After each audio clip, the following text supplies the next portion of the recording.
The solo carry list for 25.13 is going to feature a few emerging champs, with Jax joining the top 3 for jungle and Mordekaiser back in the mix for top lane. So as always, we've got you guys covered with 3 of the strongest champions for every single role as we head into 25.13. And it's no secret that League's ranking system is designed to trap you. It pulls you in with those games where everything clicks and you carry hard, only to balance it with frustrating matches that feel unwinnable from the start. This cycle keeps you grinding, hoping for change, but never quite breaking through. What most players don't realize is that escaping this cycle requires specific skills and strategies tailored to your exact rank. That's where SkillCapped comes in. We're the only service in this industry that has invested millions of dollars into identifying what actually works at every tier. Our challenger coaches have mapped out the best and most useful strategies that turn hard-stuck players into consistent climbers. And you can access all this expertise for less than $9 a month with our annual plan. We're so confident in our method that our business model depends on your success. Climb at least 5 divisions while actively using SkillCapped or claim a full refund. No questions asked. Stop wasting time on the ranked treadmill. Start climbing today with proven strategies designed specifically to break through your current rank. Check us out by clicking the link in the top right corner or in the description below. And with that being said, let's get into it. Back to being one of the best top laners for the lower elos and cracking the top 3 for 25.13 is Mordekaiser. Mordekaiser got buffed last patch with his Q gaining 20 damage at max rank, and with the likes of Yorick getting nerfed for a few patches in a row, it's allowed Mord to rise up as that premier pick for Emerald and below. Matchup-wise for Mord over the past few patches, Yorick was actually one of the few matchups that Mord statistically had a negative win rate against, so with Yorick continuing to get nerfs, it's great for him. Warwick is another matchup that can be a bit more tricky to maneuver around, so he would be a good ban to consider. In the Warwick matchup, you are either forced into taking Ignite or going for an early Oblivion Orb, and opting for Ignite is going to be the better option because Mord really wants his Rylai's spike as soon as possible, so delaying that by building an Oblivion Orb just feels really bad. In the Warwick matchup, you can only take extended trades if you have Ignite up though, because Warwick's sustain is just going to outlast you in a drawn-out fight, so you don't have constant windows of opportunity in the matchup. The core build for Mordekaiser consists of a Rylai's Rush into Riftmaker 2nd and Liandry's 3rd. Pick up Conqueror for the Keystone Rune with Triumph, Haste, and Last Stand, followed by Bone Plating and Revitalize for secondaries. Back in the top 3 for yet another patch and continuing to dominate as the best fighter top lane champ for solo queue is Set. So one thing we really like about Set is that he can be proactive as early as level 1. The level 1 skirmish of Set is incredibly powerful because of his passive, to where he gets the 2 quick auto attacks off. This means you just stat check most champions in the game, and especially for the lower ranks, if you learn your matchups and learn the limits of Set, then you can climb incredibly fast by obtaining these early game advantages. Another factor that makes Set a great pick for solo queue is his meta build, providing him with an insane amount of tankiness and damage. This is the exact kind of build you want if you're looking to escape the lower ranks, because your margin for error is quite high. However, you still pack a massive punch. Stridebreaker Rush into Overlord's Bloodmail 2nd and Warmog's 3rd is the setup. All the help you get from this build is incredible synergy with the passive from Overlords that converts 2.5% of your bonus health into AD. Since you get 2,000 bonus health from the 3-item core, that equates to giving you 50 bonus AD. So in total, Overlord's Bloodmail is offering up 80 AD when you have 3 items, which is insane. It's really just ranged top lane champs who you can run into some issues against when picking Set, so using your ban on Vayne or Vlad is ideal. For Set's rune page, you should be taking Conqueror with Triumph, Alacrity, and Last Stand, followed by Second Wind and Overgrowth for secondaries. And for our 3rd solo carry top laner of the patch, it's going to be Kayle. Kayle and Set continue to be mainstays on the top lane solo carry list, and it's for good reason. The thing about Kayle is that everyone knows her scaling power is top tier, but many don't expect her early game all-in strength. Level 1 with Kayle is actually one of the strongest in the game due to the attack speed from her passive, and attack speed you can stack up from lethal tempo. Strumpus did an amazing job at highlighting this in one of his recent commentaries, so just to show you guys what's possible, here's the clip of him fighting Aurelia at level 1. So if I can find this guy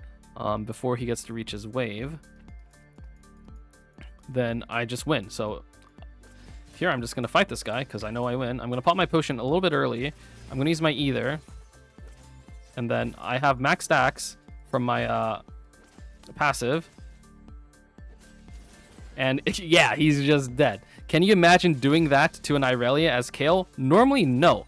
But if you know your champion's limits, you can just do that. The Aurelia did not even expect that kind of damage coming out of Kayle and didn't even end up flashing away, so you will most certainly catch your opponents off guard by running this strategy in your own games. Especially if you take Bone Plating and Runes, there are very few top lane champs who can beat you in an extended fight at level 1. Jax is one of those champs, where because of his E being able to block your auto attacks, it's kind of impossible to run this strategy against, so using your ban on him is a good idea. For the build on Kayle, you should be taking Nashor's Tooth with Rabadon's and Lichbane as the core. core. Lethal Tempo and Press the Attack are both viable keystone options for Kale, as it more so depends on the matchup as to which you choose. If you're confident in your ability to trade at level 1, then going for Lethal Tempo is better, but if you aren't and think shorter trades are the way to go, then Press the Attack will be better value. So a new addition to the jungle top 3 for 25.13, seeing a really big boost in power from his 25.12 buff, is Jax. So Jax jungle is quite literally in a better spot than top lane Jax right now, and especially for ranks Emerald and below. He's still not a bad pick in the higher elos either, but he does excel a lot more for the lower elos. Jax is a pretty straightforward jungler in the sense that there's not a whole lot of mechanical nuances that you have to learn with the pick, so it won't take you very long to start finding success on the champ. Where Jax jungle really thrives is in those matchups where the enemy is reliant on dealing damage with their auto attacks to win out. So Master Yi, Xin Zhao, Graves, Viego, and Vi are all matchups that Jax has above a 53% win rate against, which is pretty absurd. Champs that don't need to auto attack and who can kite you around more easily are who you'll want to try and avoid, so Lilia is a good ban to consider. The meta build for Jax jungle revolves around Trinity Force into Sundered Sky 2nd and Zanya's or Steric's Gauge 3rd. You should grab Lethal Tempo for the Keystone Rune with Triumph, Alacrity, and Last Stand, while Freeboots and Cosmic Insight are the best secondaries. Another jungler who's been slowly but surely garnering more attention lately and joining the top 3 for jungle is Trundle. Trundle has consistently had one of the highest win rates for any jungler over the past few patches, but it hasn't been until this past patch or so that players are beginning to catch on. Despite play rate going up, Trundle's win rate remains elevated, so it's clear that his strength in meta is not being dictated by a select few one-tricks propping up his win rate. Trundle has actually been a good jungler for a while now. It's just taken players quite a long time to realize, as he was originally buffed back in 25.7, and that's what sparked his increase in power. The jungle meta right now is absolutely perfect for Trundle because we aren't seeing many AP junglers dominating. The most played junglers in meta at the moment are Lee Sin, Viego, Nocturne, Xin Zhao, and Kayn, and Trundle can play into all of them very well. Trundle's Q steals his enemy's attack damage, so playing into any heavier AD enemy comps makes Trundle's skirmish very deadly. AP junglers who can kite you around and disrupt you in fights are the ones who will be more annoying to play against, so there's value in banning out Nunu or Zac. The build for Trundle consists of a Trinity Force Rush into Deadman's Plate 2nd and Spirit Visage 3rd. Take Lethal Tempo for the Keystone Rune with Triumph, Alacrity, and Coup de Grace, followed by Freeboots and Approach Velocity for secondaries. So if there's ever been a time to give Lee Sin a shot and add him to your champion pool, right now is the time. We were actually kind of shocked that Lee didn't get nerfed for 25.13 because he had held a very high win rate and the highest play rate for any jungler in high elo throughout last patch. Trundle and Jax are without question two of the strongest low elo junglers right now, but for the higher ranks, it's Lee Sin. With Lee, it's very important that your early game decision making is on point, as you really want to get off to a good start on the champ. Something you should be doing in every single game is analyzing which lanes will give you the highest percent chance of landing a kill when you gank for them. Before every game starts, this is what our challenger jungler Jap Import does, and let's have a quick listen into his latest game on Lee Sin so you can see his thought process behind it.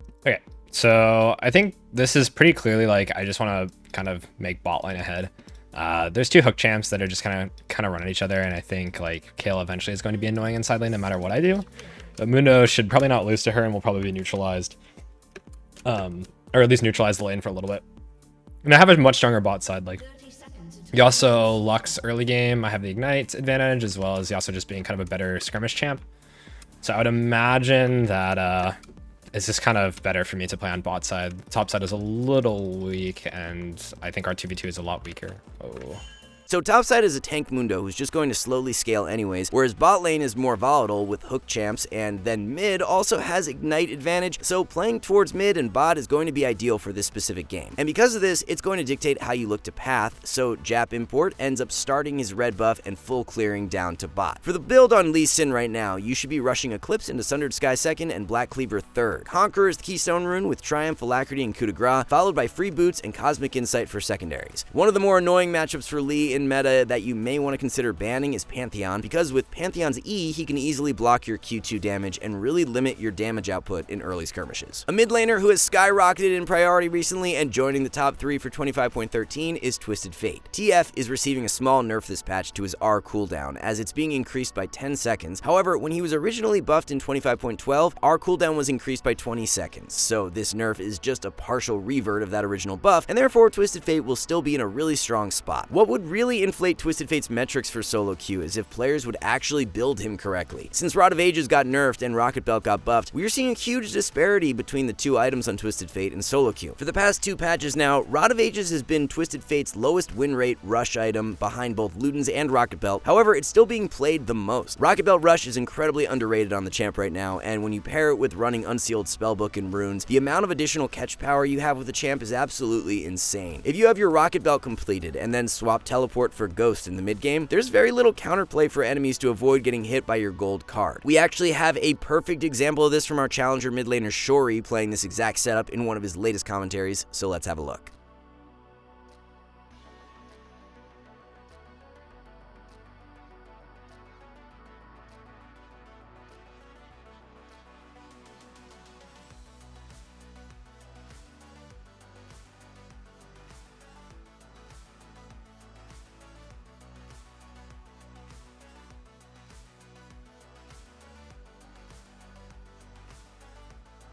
So the full build for Twisted Fate right now consists of a Rocket Belt Rush into Lichbane 2nd and Fire Cannon 3rd. For the rune page, you want Unsealed Spellbook with Cashback, Biscuits, and Jack of all trades, while Bone Plating and Unflinching are for secondaries. For your ban when picking TF, Yasuo or Fizz are both good options, as they have the ability to dodge your gold card, which then leaves you very vulnerable to their all-in strength. Back in the top 3 for another patch and our second solo carry mid is Diana. Diana is such a great assassin mid for solo queue because she plays extremely well into most other melee mids and is one of the best skirmishes at level 6. Diana can also neutralize ranged matchups way better than most other melee assassins because of the shield she gets from her W and the long-range farm tool with Q. Being able to block poke with W when going in for CS allows for Diana to stay much healthier than other melee mids while being able to secure CS early on in lane. This then leads to being able to trade more aggressively, as the burst power Diana has if she can land her Q to trigger the reset on E is very underrated. Going for those quick trades where you land a Q, dive in with E, and then proc electrocute is very difficult for most mids to match. The one matchup you will want to avoid when picking Diana is Galio, as his point and click taunt makes it very difficult for you to dive into fights freely. Meta build for Diana consists of a Storm Surge Rush into Shadow Flame 2nd and Zanya's or Rabadon's 3rd. It's electrocute for the Keystone Rune with Sudden Impact, Grizzly Mementos, and Treasure Hunter, followed by Shield Bash and Bone Plating for secondaries. And then to round out the top 3 for 25.13, we've got Vex. Vex is an incredibly powerful solo queue mid laner because her ability to instantly shove out a wave and play for flanks is amazing. In the mid game, you can just one-shot side waves with all 3 of your spells and then look for flank opportunities towards mid lane. This is where Vex is at her best because when you're playing from flank angles, you will be positioned in the fog of war, which makes landing your R so much easier due to enemies having less time to reactively dodge. At the very least, you should consider adding Vex to your champion pool as a counter pick because she's the best counter pick mid in the entire game. You just don't see these kinds of egregious matchup stats for any other mid laner, as Vex wins over 55% of the time into LeBlanc, Sylas, Akali, Katarina, and Yone. Basically, any mid laner who has a dash, Vex is going to play pretty well into because of the fact her passive gains more value when up against champs who dash. A good ban when picking Vex right now is Twisted Fate, as his point and click stuns makes it more difficult for you to play out skirmishes. The build for Vex consists of a Luden's Rush into Storm Surge 2nd and Zanya's or Rabadon's 3rd. You want Electrocute for the Keystone Rune with Taste of Blood, Grizzly Mementos, and Ultimate Hunter, while Mana Flow and Transcendence are for secondaries. An ADC that everyone should have in their champion pool right now, especially if you are Emerald or below, is Sivir. After receiving repeated buffs, Sivir has climbed back into a great spot for solo queue, but she's still highly underrated relative to where her pick rate is at. What makes Sivir especially good for the average player is that it's so easy to achieve high CS scores with the champ. Q and W allows for Sivir to insta-clear waves, and if you're someone who's below Emerald right now and are looking to climb, aiming to hit over 8 CS per minute should be your goal on Sivir and will have you ranking up in no time. This is something that we notice holds back so many low elo ADCs, as many of them will be hitting 5 or 6 CS per minute. So if you can get that up to 8, you'll have a massive gold advantage on your opponent. The meta build you need to be running on Sivir revolves around a Yuntal Rush into Infinity Edge 2nd and Flicker Blades 3rd. Yuntal into IE just feels so broken on Sivir because the amount of upfront burst you can deal is amazing, with Q hitting extremely hard. And then for the rune page, you want Lethal Tempo with Presence of Mind, Alacrity, and Cutdown, while Free Boots and Biscuits are the optimal secondaries. There isn't really a specific ADC you have to worry about banning when picking Sivir, so using your ban on a meta dive champ who is hard for you to peel, like Jarvan or Nocturne, is a good idea. The top tier ADCs have have stayed very consistent for a while now as Jinx continues to dominate. For as long as Yuntal remains in a strong spot and Jinx isn't directly nerfed, she's going to maintain her high standing in meta. You just feel so powerful on your 2-item spike with Jinx and can really take over in the mid game. The entire setup is just so perfect because you get a ton of damage with the heavy AD and crit from Yuntal and Infinity Edge while running lethal tempo and runes, and proccing the Yuntal passive provides that much needed attack speed. Jinx is one of the best pure solo carry ADCs because of her passive and how it can completely unlock the champion to quite literally 1v5 a fight. The only bigger downside to Jinx is that she is vulnerable to that initial long range engage due to lacking a gap closer, so banning out Jarvan or Nocturne is a good idea. For your rune page on Jinx, grab lethal tempo with presence of mind, bloodline, and cutdown, while absolute focus and gathering storm are for secondaries. And then with 25.13 being such a small patch, there's not going to be any shakeup to the top 3 for ADC, as we have Tristana rounding it out. Tristana is a really good solo carry ADC because she offers up a lot of agency. This can be a double-edged sword at times, but once you understand Trist's limits, it's going to bring more good than bad. The catch and burst power of Trist is incredible, and this allows her to be way more proactive than the majority of ADCs. Punishing situations like if the enemy support walks away to ward or if the enemy ADC wastes a key cooldown on the wave is so easy to do when playing Tristana, whereas you don't have that same kind of instant punishability on most other ADCs. At the same time, Tristana's scaling strength is amazing, so there's not a whole lot of downside to the champ if you can learn to control your aggression and understand your limits. The meta build for Tristana consists of a Yuntal Rush into Infinity Edge second and Flicker Blades third. For runes, you should grab Lethal Tempo with Triumph, Alacrity, and Cutdown, followed by Free Boots and Biscuits for secondaries. Sivir is a good ban to consider when picking Trist right now because Sivir's spell shield can really limit your all-in power, as it's quite easy for her to negate all of your bomb damage from E. Joining the top 3 for support in 25.13 is going to be Melio. Melio has been one of the better enchanters for the past few patches now and has been especially excelling in the lower ranks. Melio pairs really well with Lucian, who's one of the most played ADCs in meta and does a great job at fending off supports with engaged threat. Melio's Q and R provide great peel power for his ADC, and because of this, Melio is actually one of the better enchanters that you can play into melee engaged supports. Melio is basically just a better version of Lulu right now for solo queue because Lulu has been repeatedly nerfed this season, so if you want to play a protector support who does a great job at buffing up their ADC, Melio is the way to go right now. There really isn't a specific support that you need to ban when picking Melio, so whoever you find annoying in meta is completely fine. The build you should be running revolves around an Echoes of Helia with Moonstone Core, and then Dreammaker is the item upgrade. For runes, grab Airy with Mana Flow, Transcendence, and Scorch, followed by Bone Plating and Revitalize for secondaries. If there's one support who I wouldn't mind having on my team in every single game right now, it's definitely Braum. Braum just brings so much to the table in terms of his skirmish strength, and he does an amazing job at tipping fights in his team's favor as long as they start off on even footing. The amount of damage you can block with Braum's E combined with the bonus resists he gets from his W makes him so difficult to take down, and then the passive stuns are the cherry on top. If the enemy support locks a melee engaged champ like Nautilus, Thresh, Leona, or Blitzcrank, then Braum should be your answer, as the value he has when up against other melee champs is incredible. Champs that need to get in melee range to be effective are so good for Braum to play into because you're guaranteed to be getting passive value without even having to land your Q. Braum can still play well into ranged champs, as his E will always be valuable to block long range damage. However, you will rely more on hitting Qs in order to catch out targets and proc passive. A good ban to consider when picking Braum is Soraka, as her constant heals do a good job at matching your skirmish strength. The build for Braum consists of a Locket Rush into Knight's Vow second and Solstice Slay as the item upgrade. Guardian and Unsealed Spellbook are both viable keystone runes for Braum right now. Guardian is best in more volatile matchups where the enemy duo has a lot of burst, while Spellbook is strong in lanes where enemies lack significant burst power. And for the third solo carry support to round out the video is going to be Nami. Nami and Melio are neck and neck right now when it comes down to that powerful enchanter for solo queue. Nami is going to offer up a little more trading power early on in lane, while Melio will scale better, so both are good in different situations. Here's a quick little tip for your setup on Nami that our challenger support Rhino likes to do.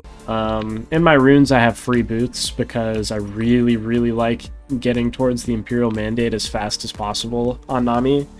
So, free boots on Nami is something that's incredibly underrated. Only about 6% of Nami players actually take them, but those who do are winning over 53% of the time, which is crazy. So, this is what your full rune page should look like with Airy, Mana Flow, Transcendence, and Scorch, followed by free boots and Cosmic Insight for secondaries. Of course, your rush item will be Imperial Mandate, but from then on out, you have a ton of options. Into comps that have a lot of CC, you can grab a Mikhail's. Into lower mobile comps who lack threatening CC, going for Moonstone is great. If the enemy has a lot of dive threat with nothing for you to cleanse with Mikhail, spells, then going for Shurelias for added movement speed is amazing. And then Ardent is even a viable second purchase if you just want to provide your ADC with additional damage if you get really far ahead. And then for a good ban to consider when picking Nami, Blitzcrank is never a bad idea, as his instant catch power is something Nami is more vulnerable to due to being a more squishy champion. Alright guys, one last thing, our rank up guarantee is insane. It's like signing up for the gym and getting a refund if you don't get ripped. That's how confident we are in SkillCapped. We obsess over making the best guides with top players, rigorous testing, and top tier video editing to make your climb easy. If you're ready to level up, visit skillcapped.com and see the difference. So there you have it everyone, those are 3 of the best solo carries for every single role in patch 25.13. Thank you all so much for watching, we'll see you in the next one.